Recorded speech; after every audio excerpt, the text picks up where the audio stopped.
Hello, inspector గారా అండి? అయ్యా ఉన్నారండి. అయ్యా ఇన్స్పెక్టర్ గారండి. హలో కోదండరామయ్య గారు, మీరు వెంటనే బయలుదేరి అనాథ శరణాలయానికి రావాలి. ఏమిటండి? ఏమిటి కారణం? నేను పొద్దున్న నుంచి ఇంటి దగ్గరే ఉన్నాను, ఎందుకు బయలుదేరి రావాలి? మీరు వస్తారా? నన్ను వచ్చి తీసుకురమ్మంటారా?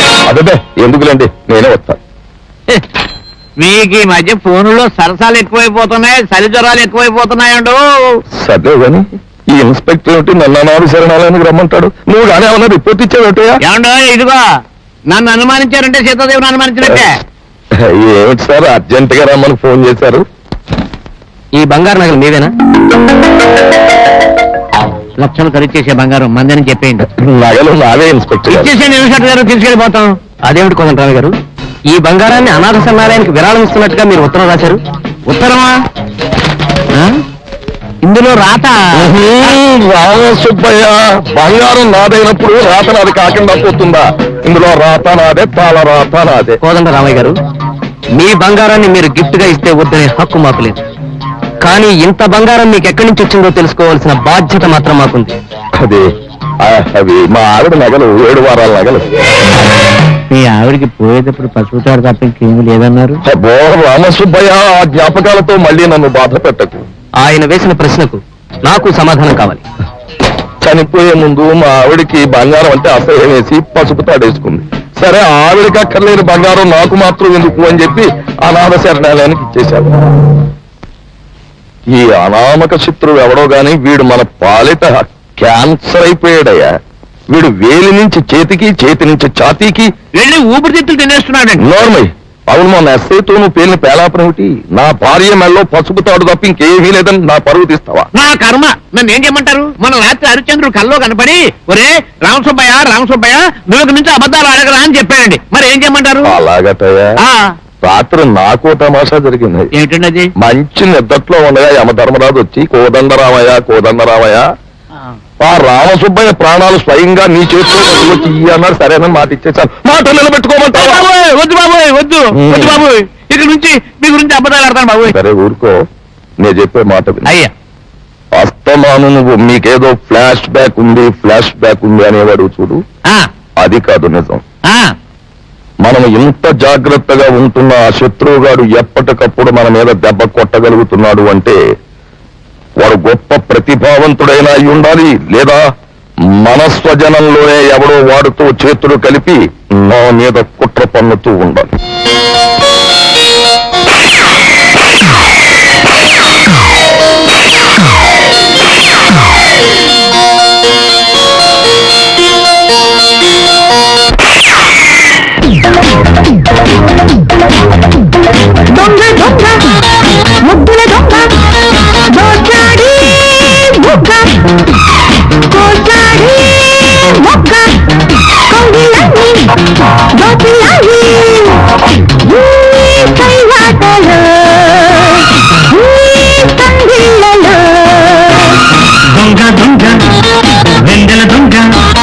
వచ్చిందే దుఃఖ వాలిందే పక్క మక్కళ్ళన్నీ అక్కడాయే ఈ బొమ్మకను ఈ ఉయ్యాలలో.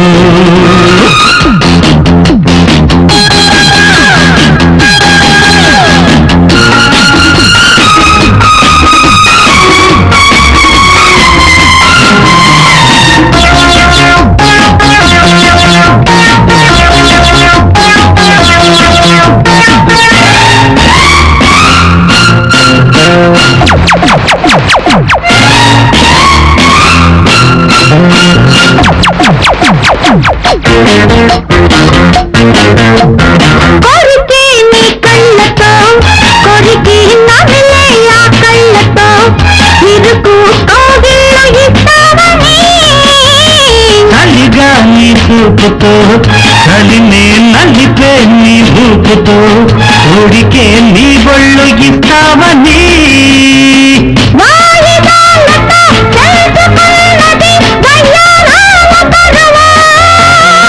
కొట్టే కన్ను కోరే చూపు బాణాలేసి అందంగా కాలాటము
ఎదిగి బొదిగే నా రూపులో ఒలుకో తళ్ళుకో చూశానులే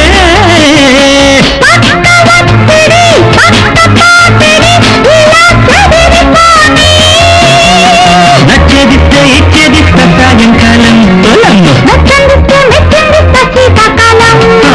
నా దోషిందతో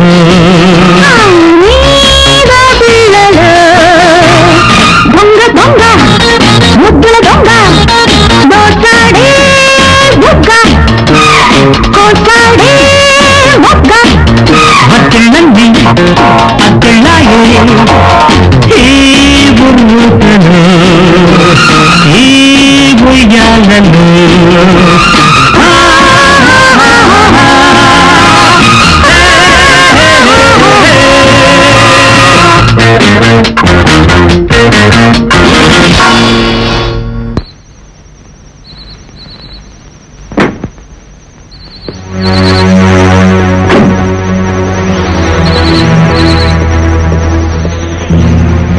థ్యాంక్ యూ.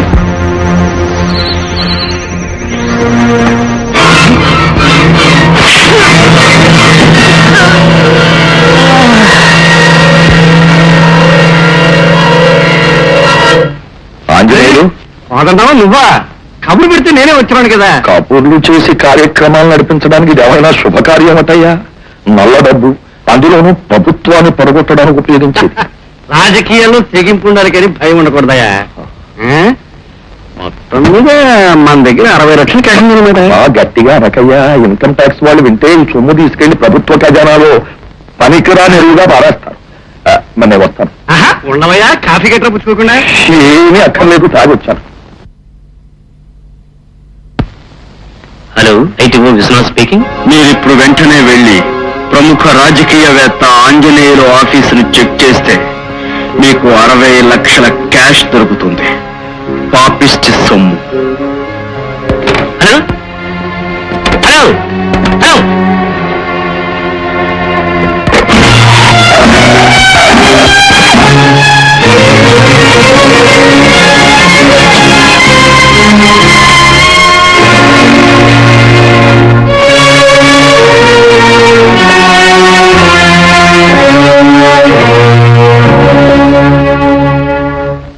ఇంత డబ్బు మీకు ఎక్కడి నుంచి వచ్చింది? నిన్న వరలక్ష్మి పూజ చేశాను. తల్లి నన్ను హఠాత్తుగా లక్షాధికారం చెయ్యి అని.